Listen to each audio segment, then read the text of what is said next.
My long anticipated South Dakota vlog is here. Thanks for bearing with me with some technical difficulties and my busy schedule, but I think you guys are gonna like what I have to say about my time in South Dakota. I went there several weeks ago at the invitation of the governor and the Tourism Bureau Travel South Dakota to come cover the 55th annual Governor's Buffalo Roundup in Custer State Park, which is located in the Black Hills and Badlands of South Dakota. While there, I got to see firsthand this important event at work from the greater conservation angle and also from the tourism angle as to why these bison play a critical role here in that particular area. This event has been incredible and important with educating people about the 1,300 strong bison herd that resides at the state park.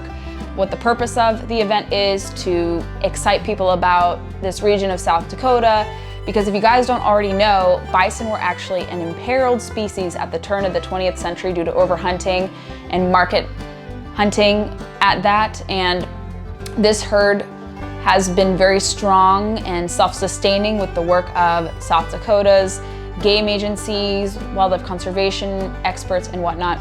And it was such a great event to attend, just to be alongside the bison, to interact with some South Dakota folks, and just get a bird's eye view into this extremely fun and critically important event. Believe it or not, I actually first learned about the Badlands and Black Hills of South Dakota from reading this book by Amity Shales on Calvin Coolidge, one of America's finest presidents, a highly underrated guy. And when you read through the book, you get to see firsthand how this particular region was the backdrop to one of his summers during his time as president. He stayed at the State Game Lodge, which I got to visit, and it was super cool. Very rugged, very unique, very well preserved place. So if you're a history buff, there's another reason why you should attend the Black Hills. Some quick tips for your visit to this region, some places you ought to stay, eat, and check out. When you're staying there, check out the Bavarian Inn. We were put up there. It was a beautiful setting, beautiful premises. They had cookie happy hours, which was really cool. They had great breakfast. The stay was incredible, and it's really close to Custer State Park and not too far from Rapid City. In terms of dining options, oh my gosh, I have two recommendations for you guys. That would be the Skogen Kitchen, which is Norwegian for the forest. Talk to manager Eliza. She's super sweet, super nice. They just reopened their business, and go send them some money, go pay a visit to their restaurant, eat, be a patron. You'll love it. They have great food. If you like artisanal type of food, it is the place to go to in downtown Custer. Also in Custer on the main street is the Black Hills Burger and Bun Company, which makes phenomenal bison burgers.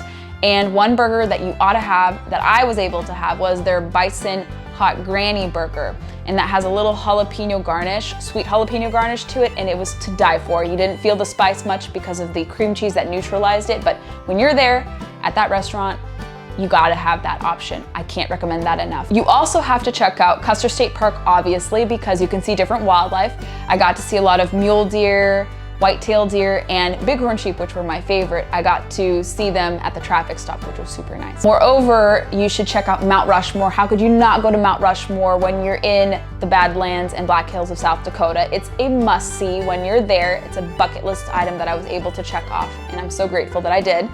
Especially at sunset, it's really nice too. And I didn't get a chance to go to Crazy Horse Memorial, which was nearby, nor did I get a chance to go to Badlands National Park, which is on my list because it was National Public Lands Day and I felt really sad that I couldn't go, but certain conditions prevented it from happening. But there's always a next time when visiting the Black Hills and Badlands of South Dakota. If you need another reason to be convinced about visiting the Black Hills and Badlands of South Dakota, hear it from Governor Noem herself. Final pitch for people who are curious about South Dakota, haven't visited yet, but what would you say to them? Oh, just come.